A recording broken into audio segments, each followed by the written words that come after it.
So if you guys got here late or anything like that, again, the class website is classes.smileschen.com, and all of the course information is there, right? Who doesn't like smiles? So, all right. So we shall get started with the course content.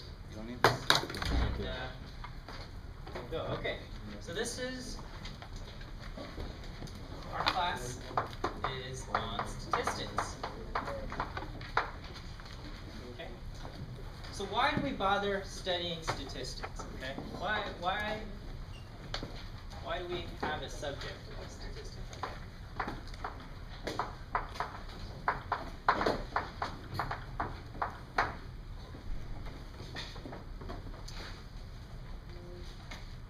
All right. So the whole point of having a class called statistics is that we want to be able to make conclusions, or just we want to understand the world around us, okay?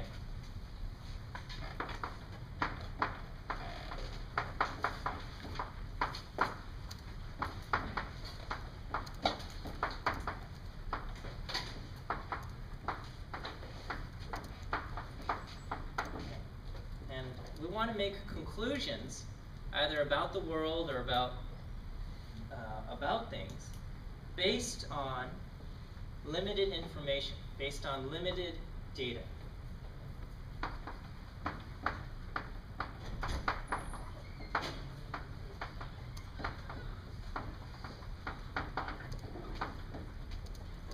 Conclusions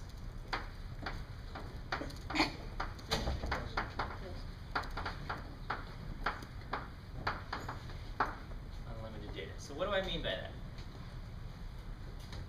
If I said, what is the average number of children in American households, what would you guys tell me? 2.5. Okay. So we want to say something about the average number of children in U.S. households. Okay, and that answer is around 2.2, 2.3 children. Okay. Some of you guys said 2.5. All right. But no household actually has 2.5 children. Okay, you either have 2 kids or you have 3 kids. You know, no matter what that child looks like and how much you do or do not like these children, nobody actually has 2.5 children or 2.2 children. But anyway, this concept of limited data, in order to truly answer what is the average number of children per household in the United States, what would we have to do? Take a survey. We would have to, if we wanted to get the true answer, we would have to take a survey of all American households. We would need to study all American households, and then we would ask how many children are in your household. They would give us an answer, and then we would take the average of that. Okay, and as you guys said, we would add them up and divide by how many people, or how many households there are. But you know, there's hundreds of millions of households. Okay, maybe not hundreds, but tens of millions of households in the United States, and we don't have the time to survey everybody. Okay, so what we settle for is we settle for a sample. We don't survey all 300-something million people in the United States. We survey maybe 1,000 different households, and based on what those 1,000 households say, we're going to get an answer, and we're going to generalize that answer to the rest of the United States. Okay? So that's what we mean by making conclusions based on limited data. Is there any danger of using limited data? Yes. Yeah. Okay, what's the danger? It's not always accurate. Okay, what do you mean by not always accurate? If 1,000 houses or households you happen to ask all only had 1 kid, whereas you happen to ask another 1,000 where they all had 5 kids, the information's going to be different. Okay, yeah. So depending on It's not exact. how we select the households that we ask, we might get different answers. So if we surveyed 1,000 households, in one area versus Yeah, in another. one location. Okay, so like in a metropolitan area. Okay, so well, this is not as true today, but 50 years ago, generally, families that lived in the city had fewer number of children than families that lived out in rural areas. So if we selected all of our families just from the city, we would get a number that's different than if we surveyed a bunch of families out in a rural area. So we want to make sure that when we select our samples, we're getting something that kind of is representative of the United States as a whole. Okay, so anyway, this is the why part of statistics, and basically we have to talk about this concept of data. Okay.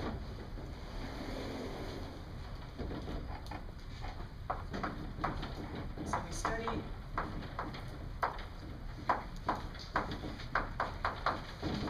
a sample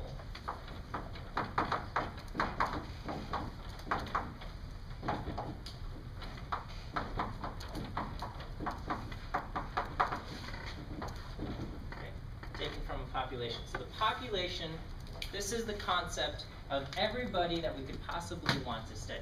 This is everyone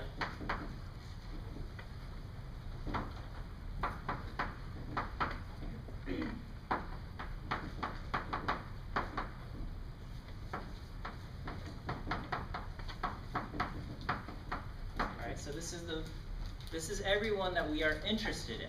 Okay, so if we're talking about American households, the population would represent all American households. So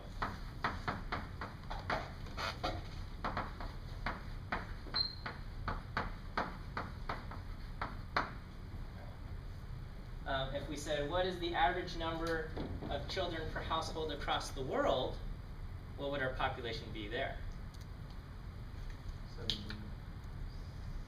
7 billion. Well, not billion, because these aren't technically people. It's all households across the world. Okay, so all households across the world, if that was our question there.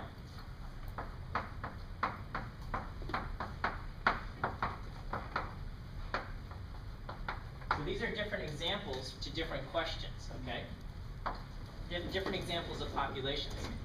If I wanted to know what is the average lifespan of a panda, what is the population there? Huh? Pandas around the world. All pandas ever, okay?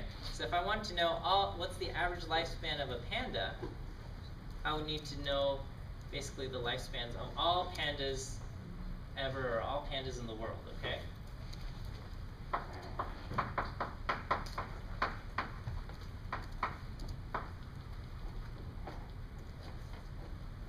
Okay, but again, it's impossible, or practically impossible, to study the population. There's just too many, or if it's all pandas ever, okay, from the beginning of time, those pandas are dead. We can't study those. All right? So we can't study the population directly, so we study a sample. Okay, so this is a select group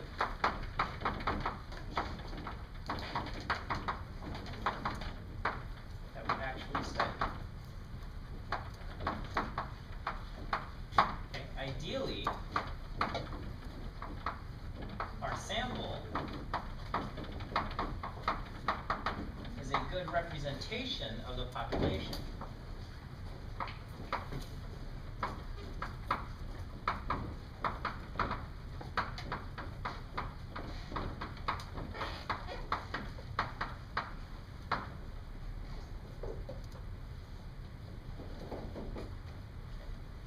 And this was, kind of the idea that our founding fathers had when they created the U.S. Congress, right? They have the Senate and they have the House of Representatives. And that House of Representatives, those people are supposed to be representative of the district for which they represent, okay? It's debatable today, mostly because most of the members in Congress are very rich and wealthy, whereas that's not the case for all of America, right? But anyway, when we take a sample, we want our sample to be representative. So our corresponding samples here, this could be, you know, maybe a selection of 1,000 U.S. households. This could be used to make conclusions about the American household, or a selection of households, you know, across the world.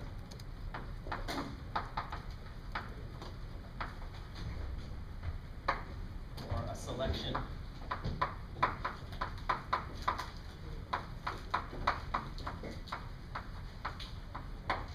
pandas. Okay. These would be samples that could be taken from the population.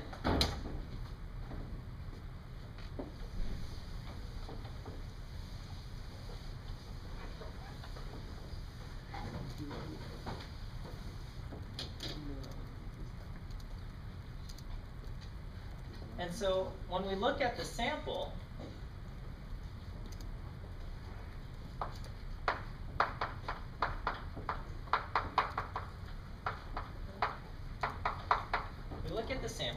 and the information that we have, this is known as our data, okay?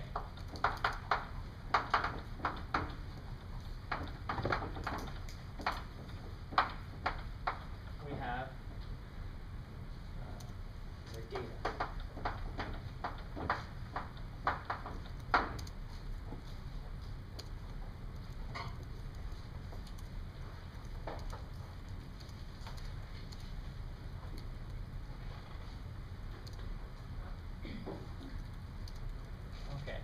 So if we're asking, if our question is, what is the average number of children if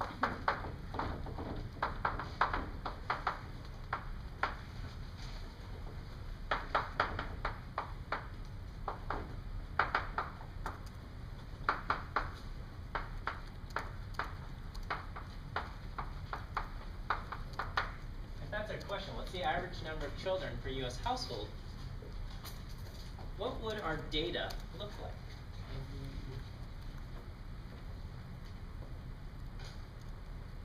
Well, maybe we'd ask our different households questions, okay?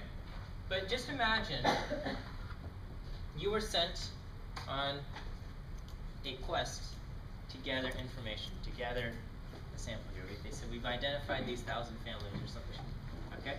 So how would you gather this information? Okay, you're going to tabulate this probably on your computer, but maybe on a piece of paper.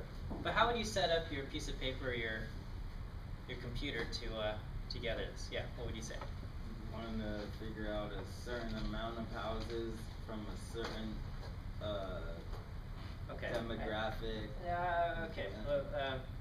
Just very simply. Okay, if you were going to do this on your computer, what program would you use?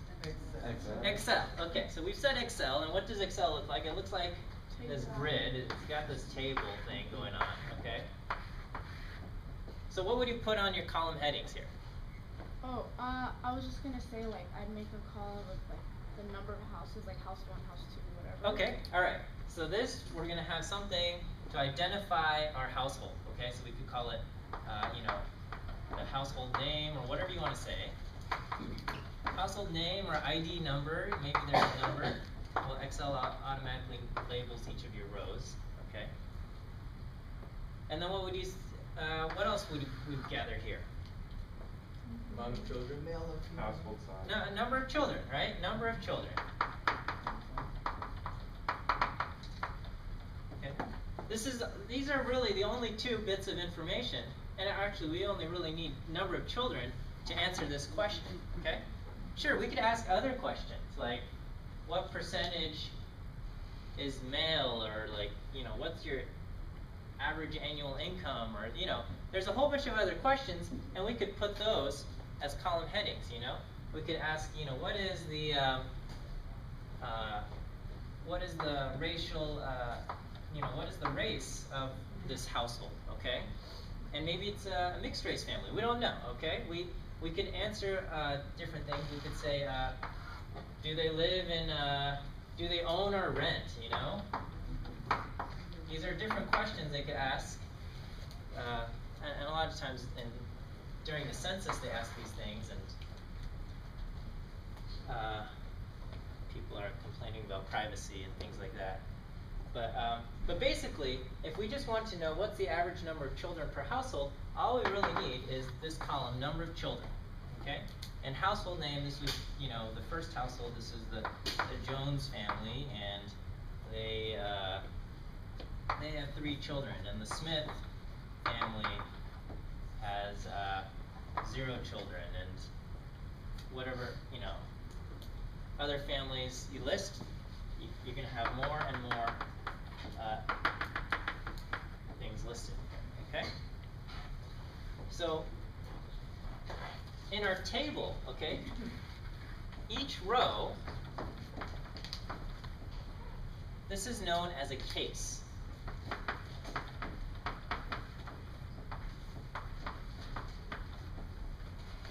Called a case. This is a row or a subject or whatever that we're studying. This is known as a case. Okay, sometimes called a subject.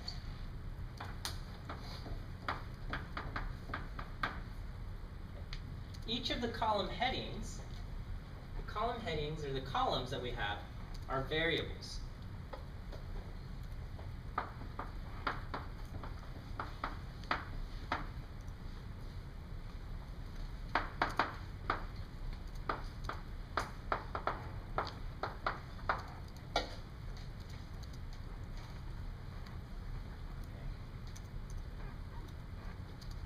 And we have different kinds of variables. We have numeric variables, and we have categorical variables.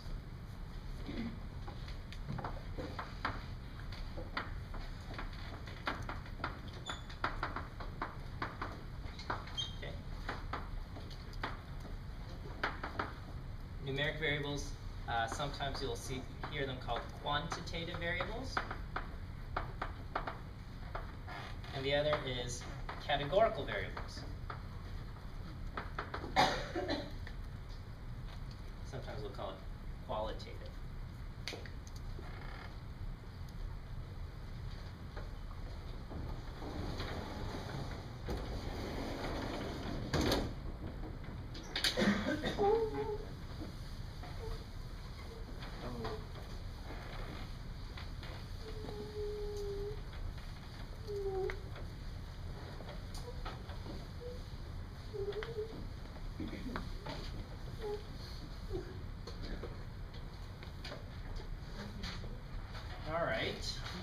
So we have numeric and categorical. So let's talk about these 2 types of variables. Okay, so numeric variables.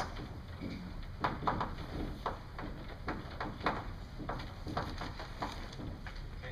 we'll have a number.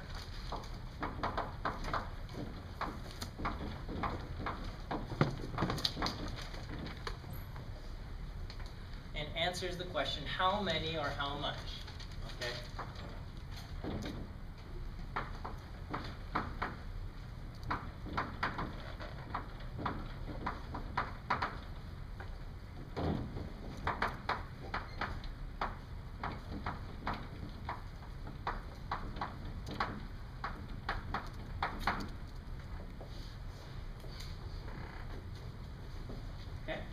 So number of children is a numeric variable.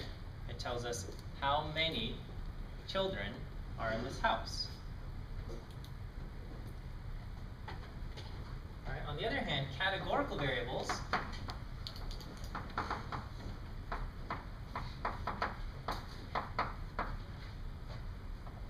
tell us what type or what kind.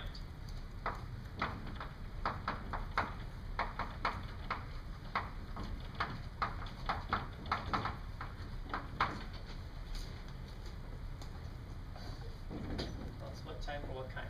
So race be a categorical variable. Owning versus renting, also a categorical variable. Okay? So that's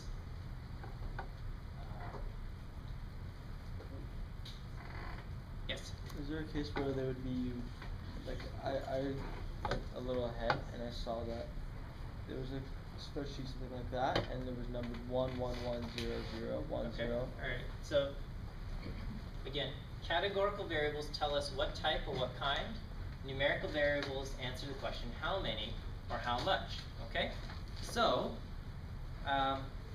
sometimes, you know, there's a little bit of some weirdness that we'll see. Okay? So let me just go back to this thing. Okay? So number of children, this is numeric. Okay? Race, maybe just for example, they might say white, black, or Asian, Latino, something like that. This would be categorical.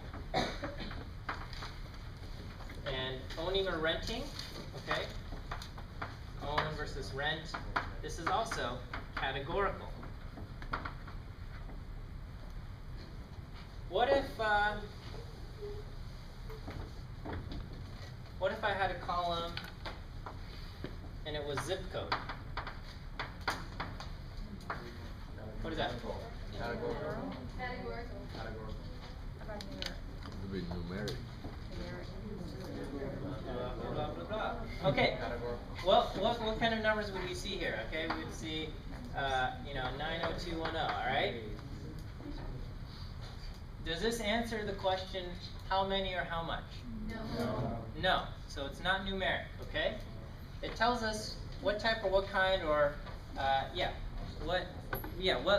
which location do they live in. So this is a categorical. It's a number, but it's categorical. Okay. It doesn't answer any kind of how much or how many question. It doesn't make sense to, you would never say, you ask someone, what is your zip code? You never say, how much zip code do you have? How many zip codes? That doesn't make sense. Yes? So the household name would be categorical, right? Yeah, household name, it can be, sometimes it would be categorical, okay? Sometimes for these things, they're called identifier variables, okay? An identifier, so because it identifies each case. But anyway, that's less critical. Okay, you can just call it categorical. That's fine. Okay.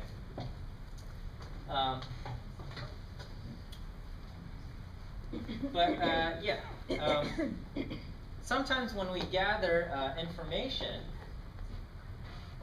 we will. To make our lives easier, we code things into numbers or something, right? So let's say we want to ask what proportion of students in this class are male, okay?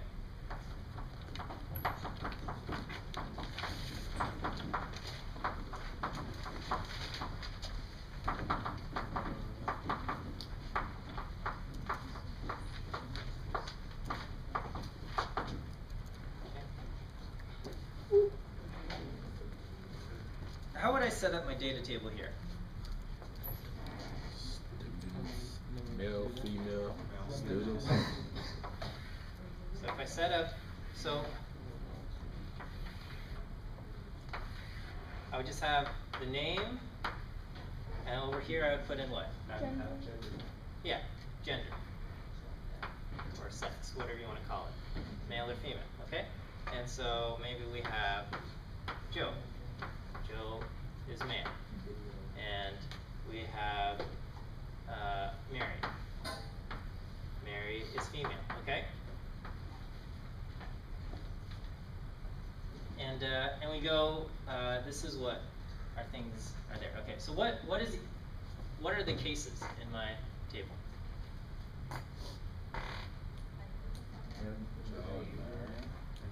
Name, gender. Right? Yeah, my cases are each student. The cases are each student.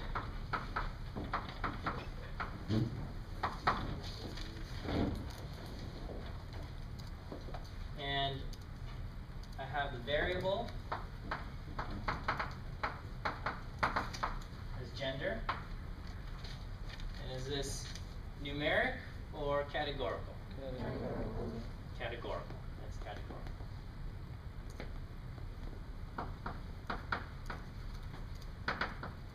Okay. But maybe we could ask another question, and maybe it would be, how many Y chromosomes do you have? Okay, number of Y chromosomes.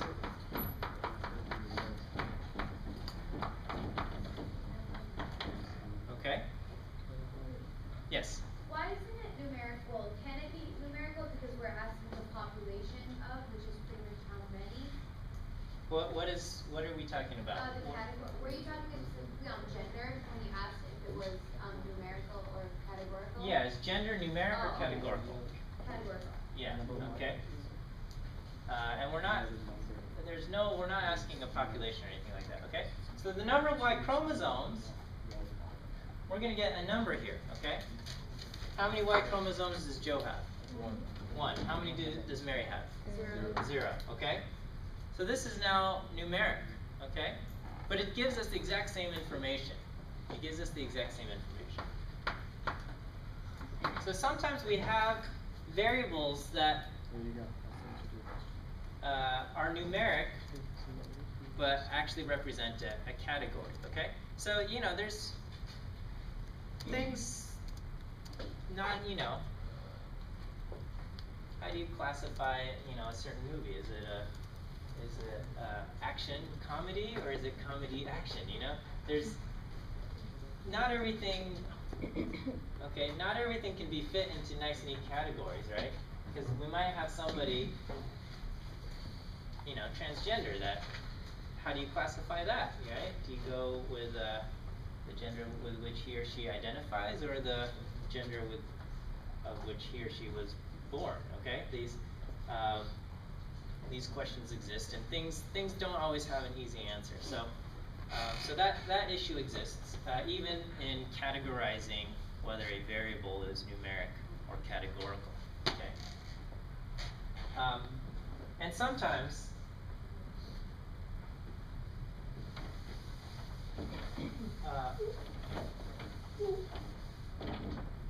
somebody might even just say, let's look at our students. We have the name of our student, and then we just say, is the student male? Okay? Question mark, okay? 1 equals male, and 0 equals not male. And we have a word for that, and that's female. Okay? And so maybe it goes Joe, 1, Mary, 0, and things like that. And this, is it categorical, is it numeric? Well, in this case, because it's referring to the issue of male, technically it's categorical, even though it's represented with 1s and 0s. Anyway, these are just kind of trivial points. The key is, we know the difference between a categorical variable and a numeric variable. And the key question you got to ask, does it make sense to ask how many or how much? If you can answer how many or how much for this variable, then it's numeric. If it doesn't make sense to answer how many or how much, then it's probably categorical. Okay? And if you don't see any numbers, it's going to generally be categorical. Whenever we gather data, we have to remember that there's a background to this data. Okay, so data has a context.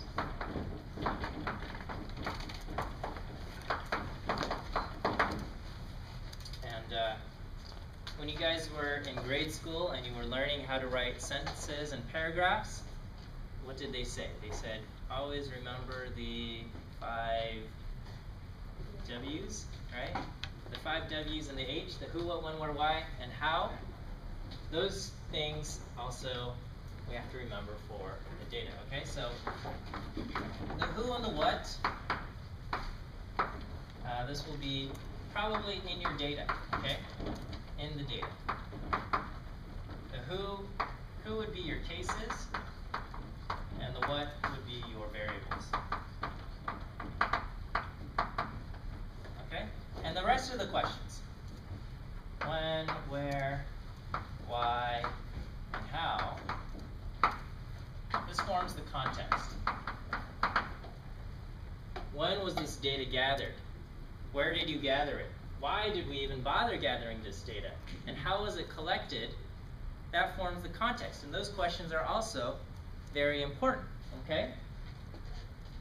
Because seeing data from American households in 2013 is going to tell a very different story than seeing American households from 1913, right? And so if you just see a table without any kind of context, and all you see are, family listings and other information that's gathered here, but you had no idea it's from 1913, you might think, wow, this is strange information if you had the wrong context. So context is very important. Okay? And as humans, whenever we have a conversation with someone, we're very good at picking up context. But then sometimes when we just see data and tables and information, all of our general context understanding traits in human nature get lost because, new situations confuse us. So don't forget just about these basic questions that you've become masters of in conversation, but maybe aren't so used to it when it comes to data.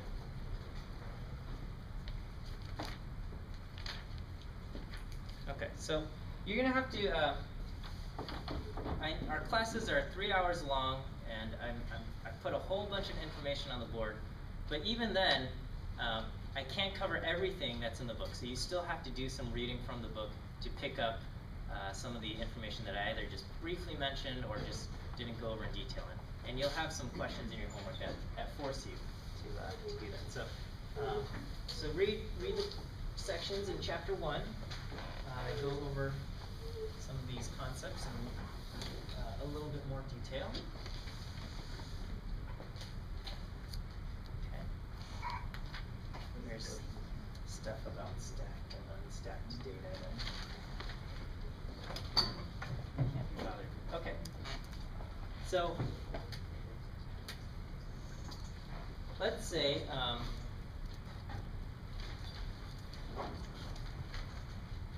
we ask, what proportion of students are male, or let's say we just gathered some data, okay? And this is students in our classroom, or just a fake classroom, okay? So we have Joe and Mary and Sue and Adam and Bob, whatever, okay? Making up names here, okay? And we have, gender.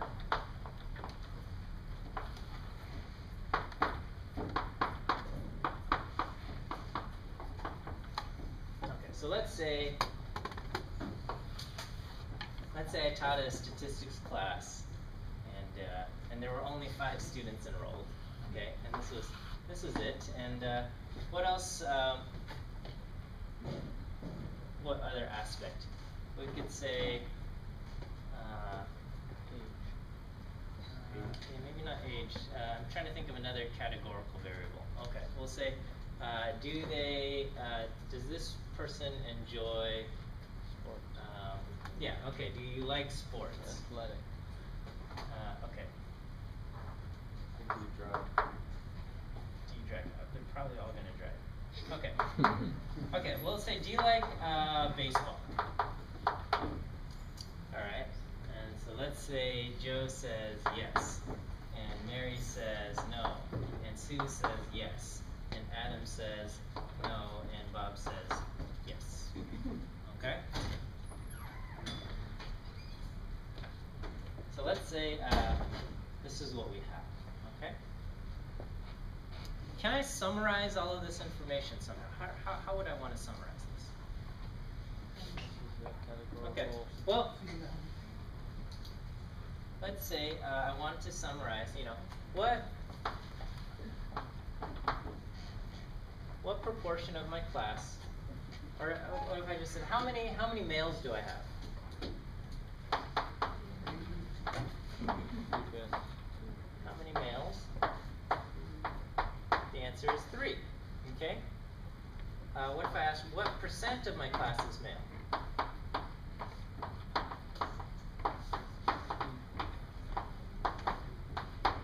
How do I answer that? 60.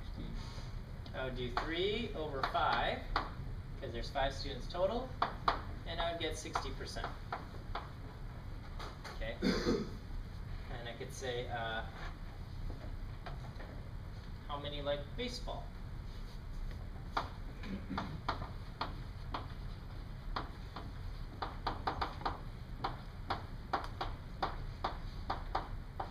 What's the answer there? 3, okay. What percent like baseball? 60, okay.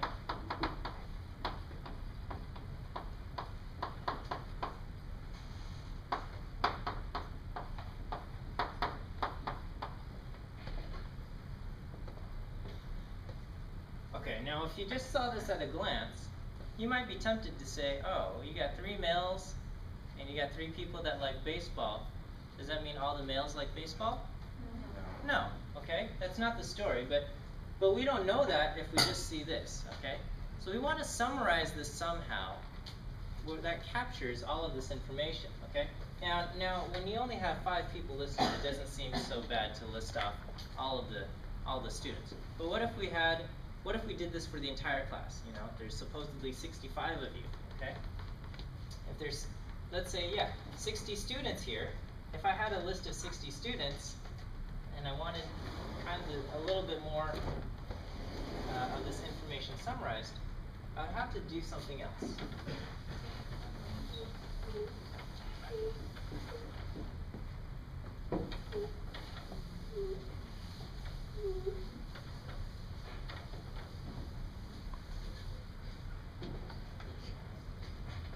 Okay, so first, our first tool, if we're just looking at one variable at a time,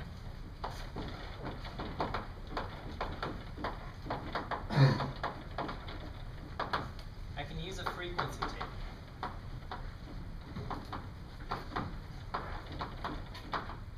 Okay, in this frequency table, I would pick one of the variables, and I would say gender, either male or female, and I would put the count. So males, I've got 3 males and 2 females, for a total of 5.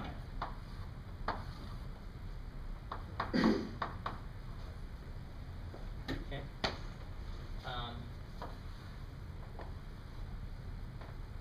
I can also do proportion or percentage.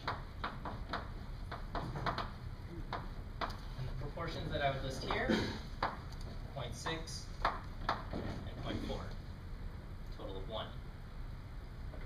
This is a frequency table, sometimes called the relative frequency table if you include the proportions.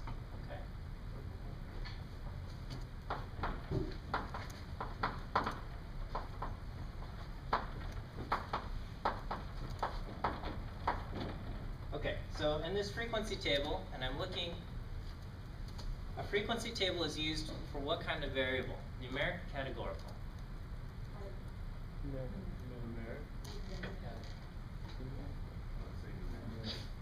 All right, is gender numeric or categorical? It's categorical. Frequency tables are for categorical variables. Don't be confused as you see a count here, okay? There's a number here, Yeah, it tells you how many males there are in the class. But the variable gender in of itself is categorical. Okay, so we use frequency tables are used for categorical data. Frequency tables summarize categorical data.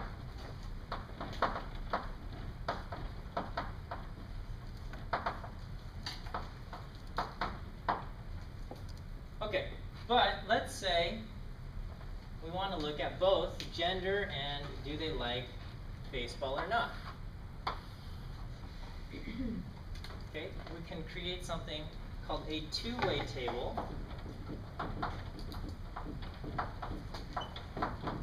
Also known as a contingency table.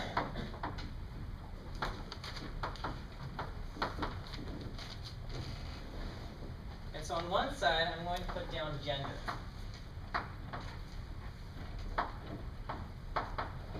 Male and female. But up across the top, I'm going to say, do they like the MLB? And I've got yes versus no.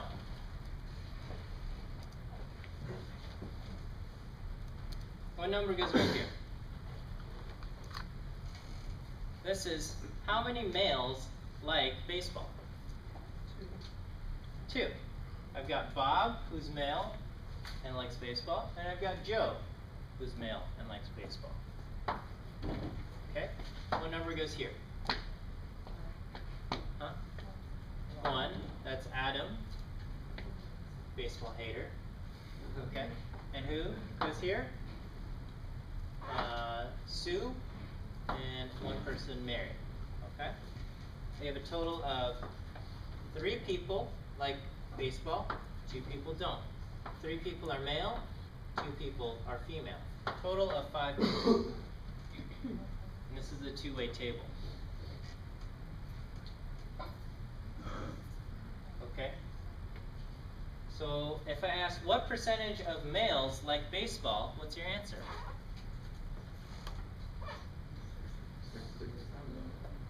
Not 60%. No, it's not.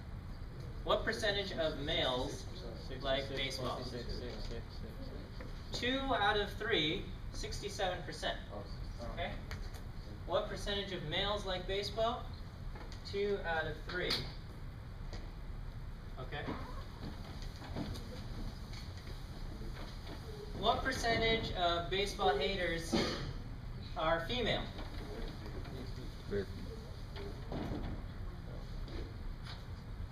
So let me just write this down. So what percent of males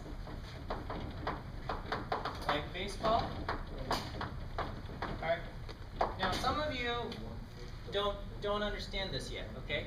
But this is an important concept. How many males total do we have? We have 3 males total. And how many like baseball? 2. So 2 divided by 3, 67%, okay? Or 0.66666, so 66.67, whatever you want to say, okay? And if I said, what percent of non-baseball fans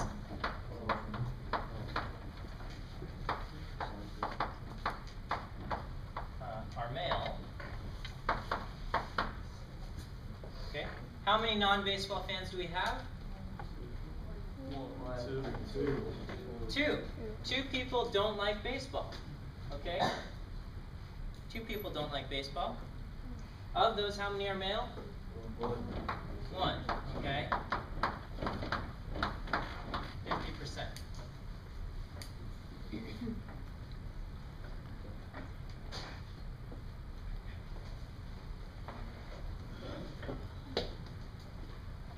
What if I said, what percentage of my class, what percent of the class, remember the class has 5 students, is male? No, what percentage of the class are male and like baseball?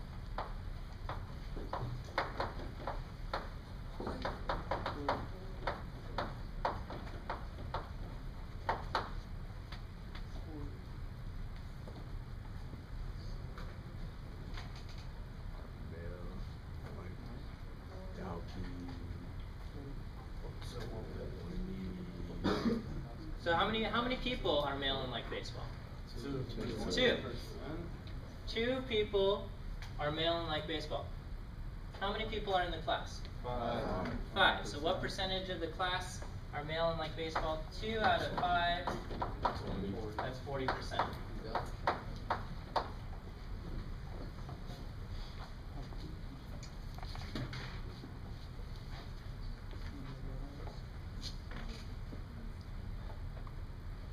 Okay. There's an example in the book similar to this, talking about males and females wearing seat belts and stuff like that. Okay? Be sure you go over that and make sure you understand these questions, okay? Some of you guys followed all of this stuff that I just did right here. Great. If you didn't, ask questions, okay? Are there any questions on this? Don't be shy. Okay? Well, if you're not going to ask questions, then we're going to move on. But if you got tripped up with any of these questions, please take your time as you go through the homework to understand this stuff, because we're going to see a lot of it throughout.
All right, so this is going back to some big picture stuff, okay?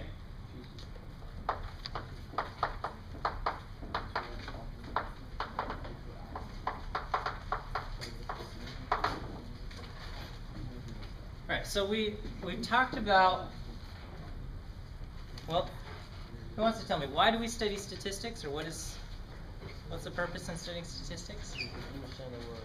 Okay, to understand the world, but we can understand the world just by talking to friends and taking philosophy classes. What is it that statistics has to offer? Make conclusions based on the information. Okay, we look at limited data and we draw conclusions from that limited data. Okay, but how shall we gather that data? Okay, well, in order for our conclusions, okay, so the goal is to draw conclusions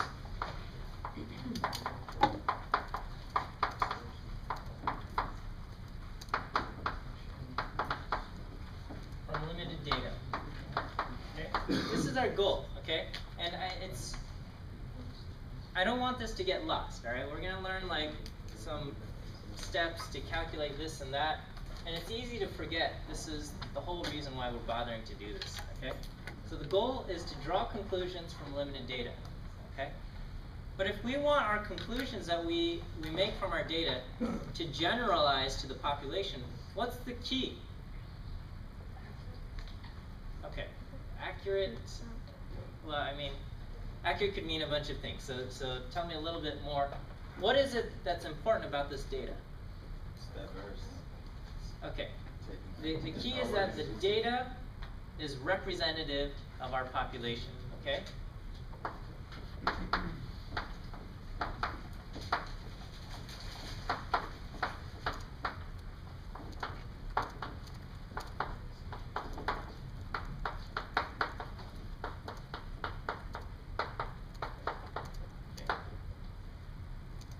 If we want to know what percentage of Americans own a gun, and our survey is just people from Texas, we're going to come to the wrong conclusion. We're going to think, oh, every single person in America, maybe not every single person, but we're going to come up with a number very different than what it really is, okay? Meanwhile, if we go to, say, like Portland, okay, that number is going to be very different. So, so it needs to be representative of the population. Now, how should we go about getting a representative sample? It should be random. Yeah. How can we get a representative sample?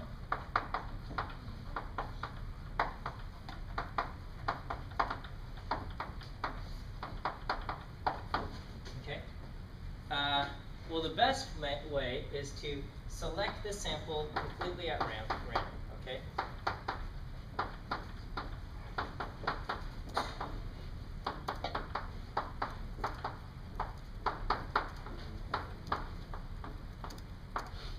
That means every single person in the population has an equal chance of being selected.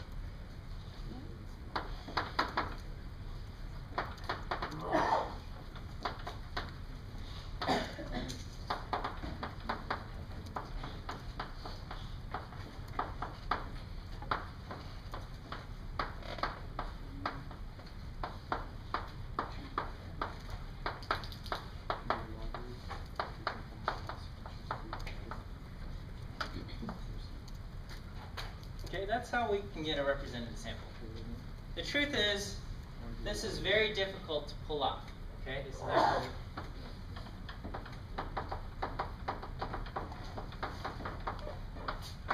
very difficult to do. But this process of selecting a sample completely at random is known as simple random sampling.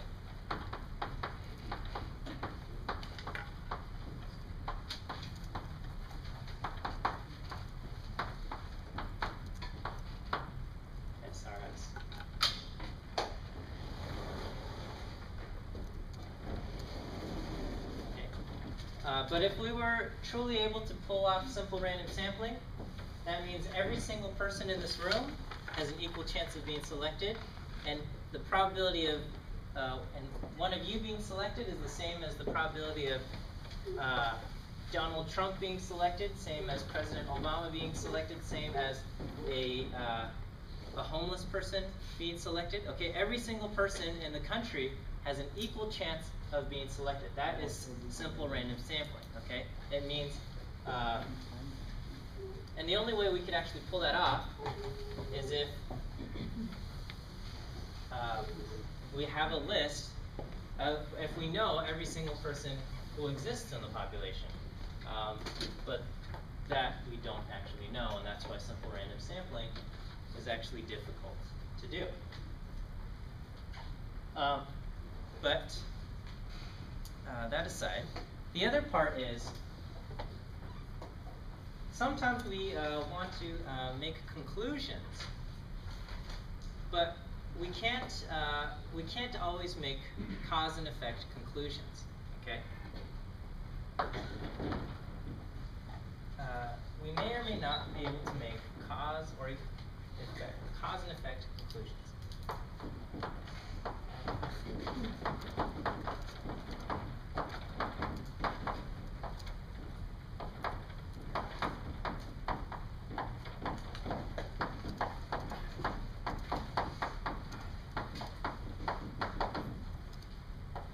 It would be nice if we could make cause and effect conclusions. Then we could say things like, doing this will cause you to have better health. Okay, doing this activity will cause you to have better health. Eating this product will cause your cholesterol to go down. Eating this thing will cause you to lose weight. Doing this and that. It would be great if we could do that. But the bottom line is, we can't always make cause and effect conclusions, all right? And a lot of it depends on whether or not we've done an observational study versus an experiment.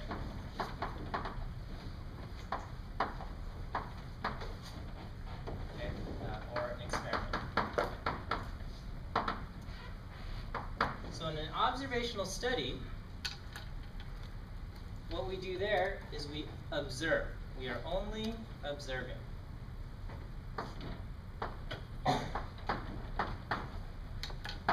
And we do our best not to interfere with our subjects.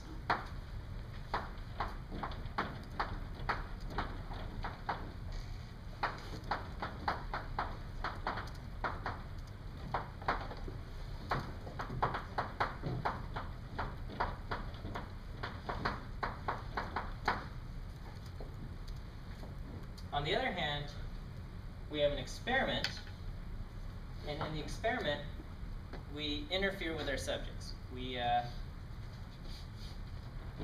get into their business and we tell them this is what they're going to do versus this is, we try to control aspects of variation except for the treatment that we are giving them. Okay, so interfere.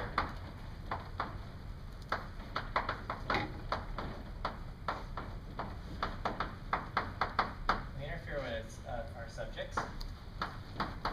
We try to control aspects of variation except for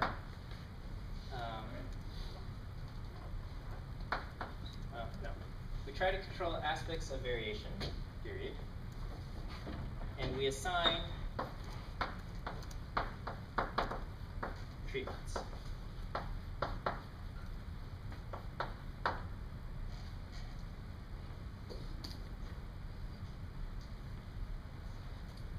From an experiment, if the experiment is well done and well designed, we might be able to draw cause and effect conclusions.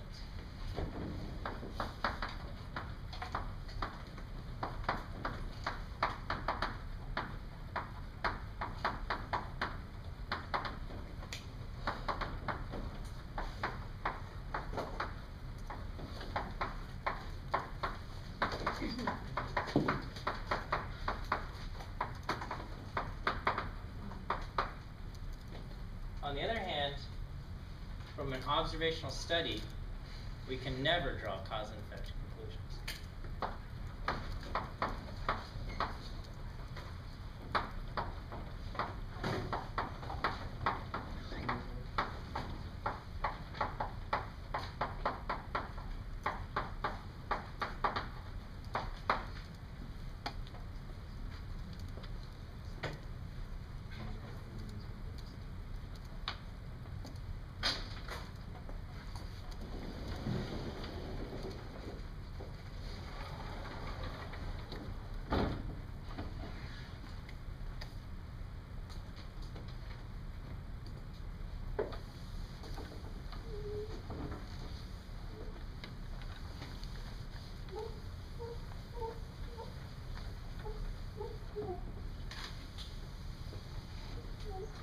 Okay. So let me talk about this. Experiment versus an observational study. So an observational study, again, we are only observing and we cannot draw cause and effect conclusions. In an experiment, we interfere and we control things and we assign the treatments. And from there, we can draw cause and effect conclusion, okay?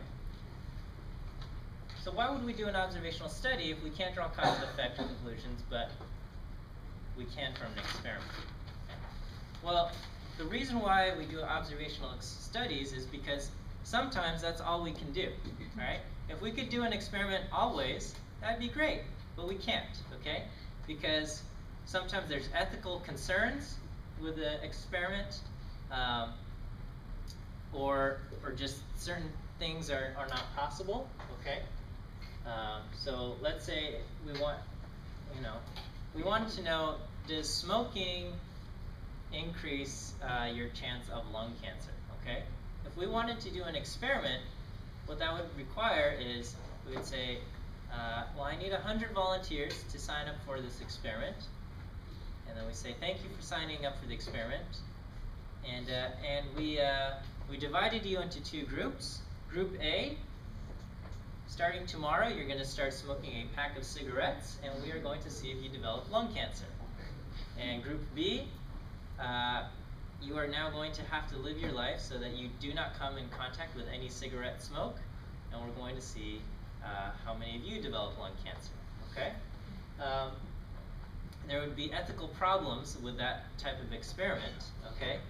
But that would be the only way we could actually do an experiment for seeing if lung cancer, or if smoking causes lung cancer, okay? Can we say smoking causes lung cancer from an observational study? So what an observational study would look like, we would say, okay, we need 100 volunteers. Thank you for signing up. Now we are just going to monitor your health and you know, how many of you smoke? Okay, you guys smoke, that's great. We're going to just watch your health, and you people don't smoke, and we're going to watch your health, and we're going to see who develops lung cancer and who doesn't. Okay, there's no ethical concerns there, because people choose to smoke or not smoke on their own. And some people are going to develop lung cancer, and some won't. And what we'll find is that those who smoke develop lung cancer more often than those who didn't smoke. But does that mean smoking causes lung cancer? No? Okay, so you guys are saying no. Okay, kind of because I said cause and effect doesn't happen. But why not? Why doesn't that tell us smoking causes lung cancer? Yeah. There could be other factors contributing to whether someone develops lung cancer or not, okay? And that was the argument that the tobacco industry was using because all the scientists had were observational studies, and they were saying things like, oh, the people who smoke, they were predisposed to developing lung cancer anyway. There was something in their genetics that was going to cause them to develop lung cancer anyway, and in fact, they found smoking to be soothing to this predisposed condition of developing lung cancer. And what can you say to argue against that, right? If you did an observational study on sunscreen and skin cancer, what would you find? You would find actually that people who use sunscreen a lot more develop skin cancer a lot more than people who don't use sunscreen, okay? Does that mean sunscreen increases your risk of skin cancer? No. What's going on is sun exposure is what's causing an increase in the use of sunscreen and causing an increase in the risk of skin cancer, okay? So there's something else going on that's causing both of these things, but we would not know that from an observational study only, okay? The only way we could try an experiment, and we could say, all right, you people, you're going to start applying sunscreen every day, whether you go into the sun or not, and we will see who develops skin cancer and things like that. So that's what we've got with observational studies versus experiments, okay? When you do experiments, there's all sorts of fancy things you can do to try to control the aspects of variation in assigned treatments, okay?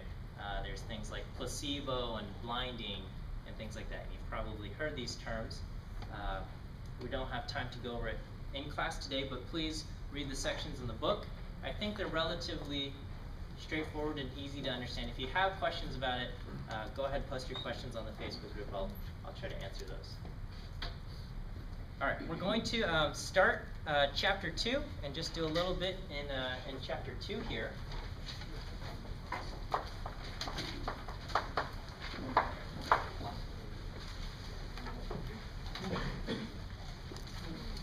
And chapter 2 is all about basically visualizing variation, okay? Picturing and visualizing variation.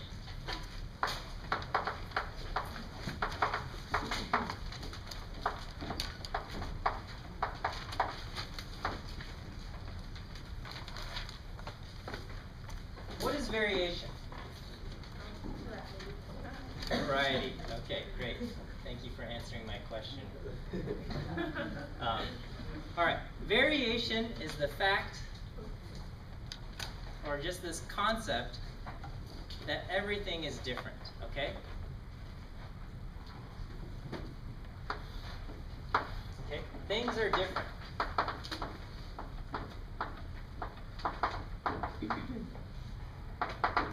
This is what makes life wonderful and statistics hard, okay? Everybody is different. Every single one of you are different. Even if you had an identical twin brother or twin sister, that person is different, okay, from you. And, I could pick up these 2 pieces of chalk, and those 2 pieces of chalk are different, okay? Things are different. But sometimes when we look at a collection of things, sometimes the collection of things are more similar than they are another collection of things, okay? Things are different, okay? So this is the idea of variation, okay? But if we looked at a collection of things,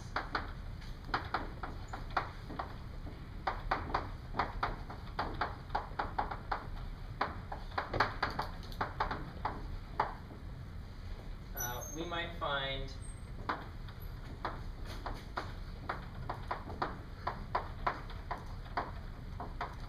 only small differences. Okay.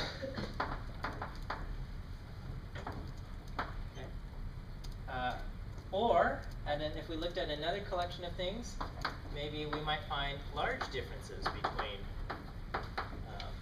between the different things, okay?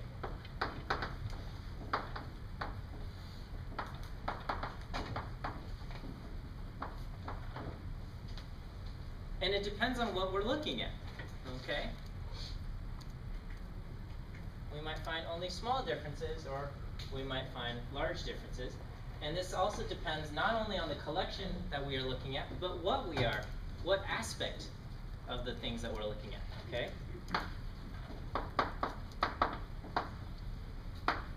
This depends on the collection.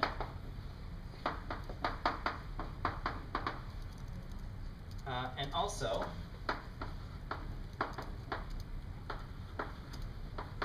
what aspect we are studying.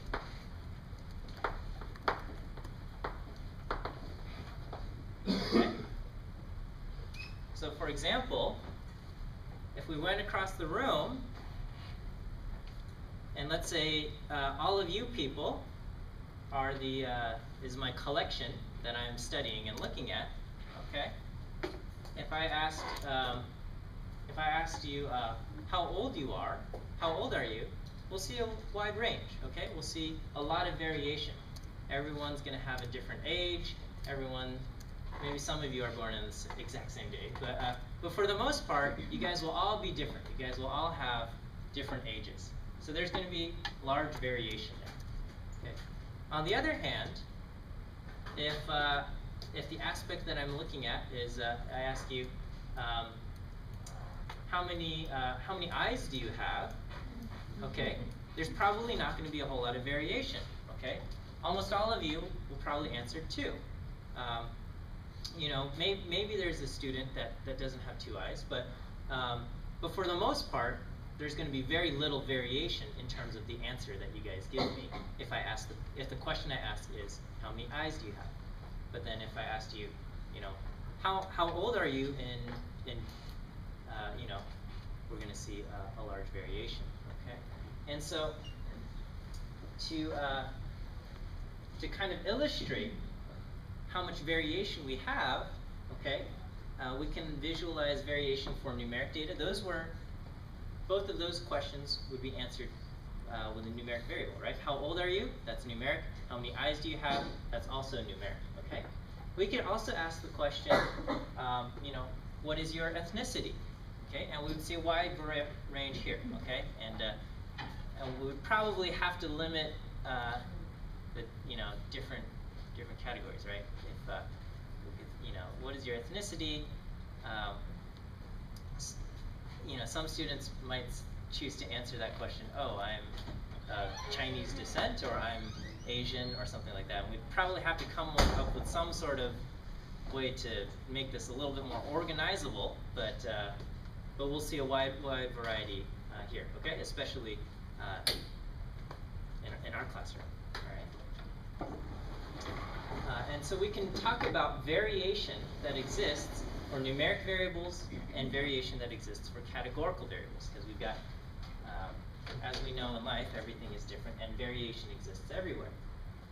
But how can we illustrate this? Okay, so,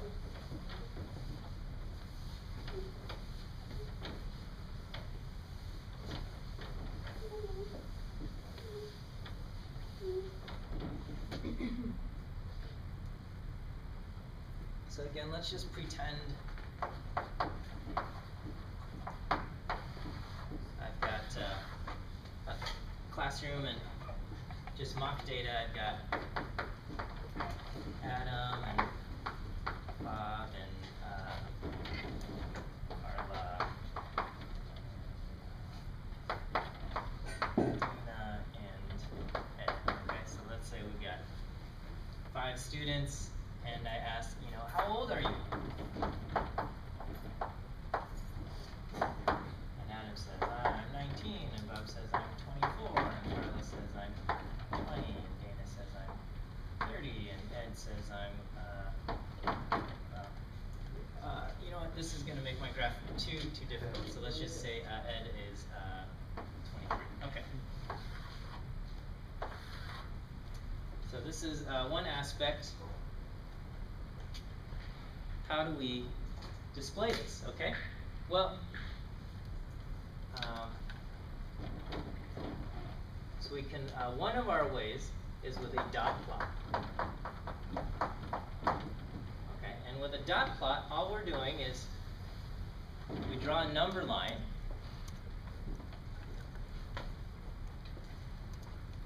That covers our span of data, so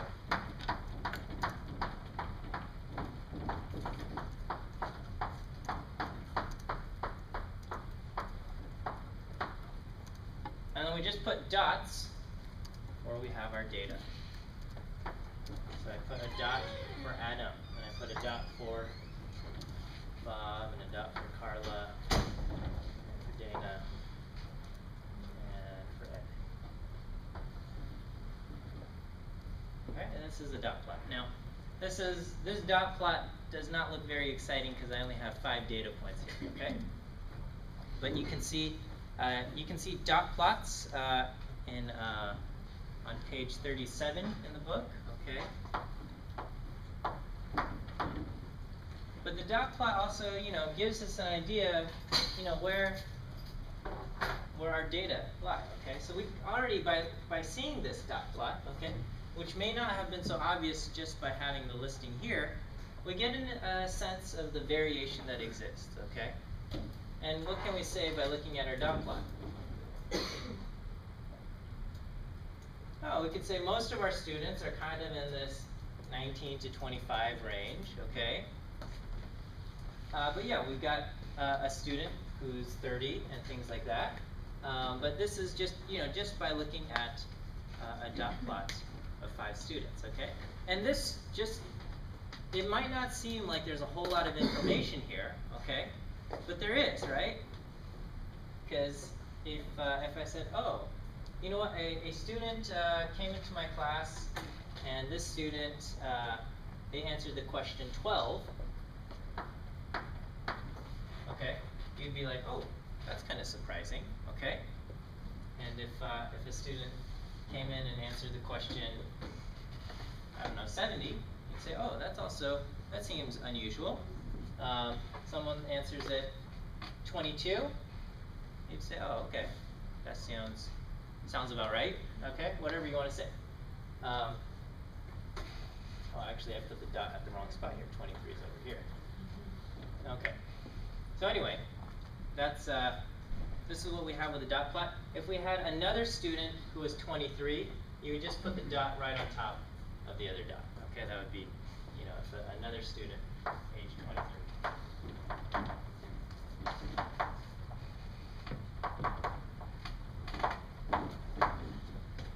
All right, and so,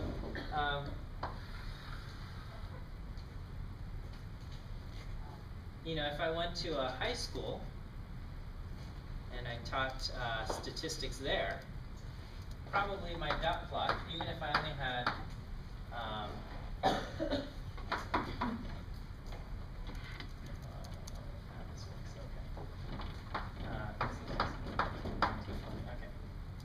so if I taught a statistics class there, probably my dot plot would look something like this.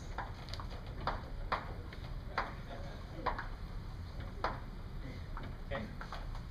If it's a high school statistics class, I probably have only seniors in high school that are aged, you know, maybe 16, 17, 18, okay? And I'm probably not going to have much more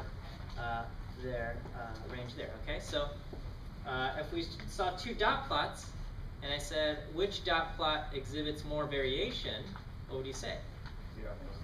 Yeah, this one has more variation. This is less variation.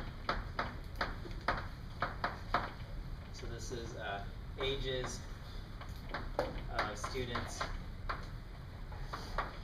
in high school stats class.